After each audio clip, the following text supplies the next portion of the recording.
Hey guys Monday morning இன்னைக்கு ஜெகதீஷோட சித்தப்பா பொண்ணுக்கு வளகாப்பு ஃபங்க்ஷன்ஸ். அதனால காலையில் எந்திரிச்சு ரெடியாக கிளம்பியாச்சு. அதோட மினி விளாக் பார்த்துடலாமா?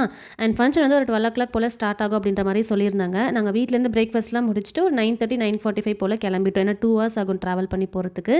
அண்ட் செல்லியை வந்து காரில் ஏறினதுமே தூங்கி விட்டான். அதனால் பெருசாக கஷ்டம் தெரில. இல்லைனா சாரி எல்லாம் கசக்கி ஒரு வழி பண்ணி எடுத்துருப்பாங்களே. ஹாலுக்கு ரீச் ஆகிறதுக்கு ஒரு 10 மினிட்ஸ்க்கு முன்னாடி தான் எந்திரிச்சான். அவனுக்கு வேறு ட்ரெஸ் எடுத்துகிட்டு போயிருந்தேன். அப்படியே கார்லேயே சேஞ்ச் பண்ணி விட்டாச்சு. அண்ட் ஹாலுக்கு ரீச் ஆனதுமே ஒரு இடத்துல நிற்கவே இல்லை. ரன்னிங் சேசிங் மோடு தான். பச்சைக்கிளி மாதிரி பறந்துகிட்டே இருந்தால் நாங்கள் அவங்க பின்னாடி ஓடிக்கிட்டே இருந்தோம். நாங்கள் அங்கே போனதுக்கப்புறம் பிளேட்ஸ்லாம் அரேஞ்ச் பண்ணிவிட்டு ஸ்டேஜில் எடுத்துகிட்டு வந்து வச்சுட்டு இருந்தோம். அந்த பிளேட்ஸ் எப்போ அந்த ஸ்டேஜுக்கு வந்துச்சோ அப்போலேருந்து ஃபங்க்ஷன் முடிகிற வரைக்கும் ஒரு கிரேப்ஸாக எடுத்துகிட்டு போய் எல்லாருக்கும் கொடுத்துட்டு இருந்தான்.